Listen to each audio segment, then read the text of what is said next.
Galing Baharin pala to si Mama nga Lods, no? Pinick up natin sa Terminal 3.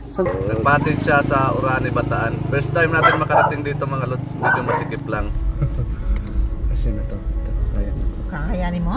Kaya yan. Sarado ang ano? Ayun no. Ayun ba? Kanal eh. Kaya yan. Ilang lira. Kaya pa? Ewan ko, walit-lit eh. Hindi mo nakabukas yung gate. So yun mga Lods, no? Masikip lang din talaga yung lugar nila ma'am. So ito yung problema pang mga looban, yung drop off. So wala tayong magawa, kasama sa trabaho natin yun, door to door kasi yung hatid natin.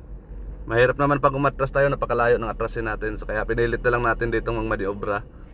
Yun nga lang, parang ayaw mo na rin huminga pag ganito kasikip talaga yung maniobra natin mga Lods.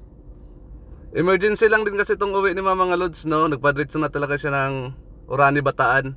Mula sa airport, tinakbo natin to ng 4 na oras. Hindi naman tayo kasi mabilis magpatakbo mga Lods, no?